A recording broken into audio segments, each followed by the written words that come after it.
How to enable the developer mode in Windows 11. So hey guys, in this video I'm going to show you how you can enable the developer mode in Windows 11.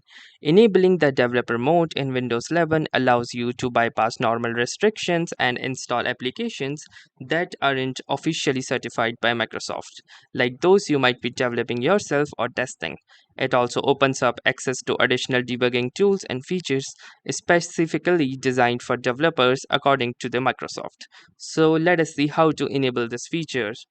So to enable the feature, the first thing that you need to do is head on to the settings of your Windows 11 computer.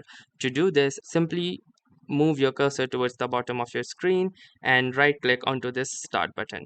Once you will do this, you can see this option of settings. So simply click onto the settings option and it will lead you to the settings of your Windows 11 computer. Now from here, you need to click onto this system tab at the left.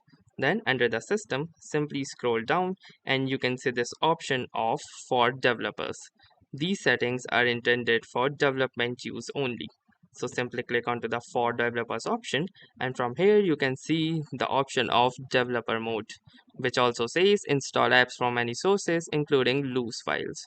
So simply click onto this on button and once you will do this, a warning might appear which says turning on developer mode including installation and running apps from outside the Microsoft Store could expose your device and personal data to security risk or harm your device.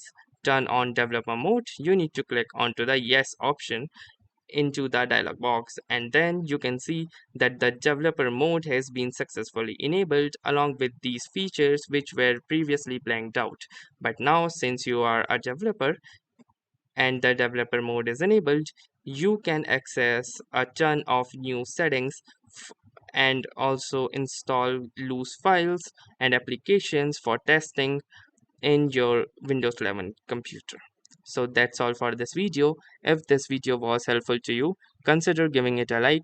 Tell us in the comment if this worked for you or if you have any suggestions or questions to ask. And also don't forget to subscribe to our YouTube channel. Thanks for watching and have a nice day.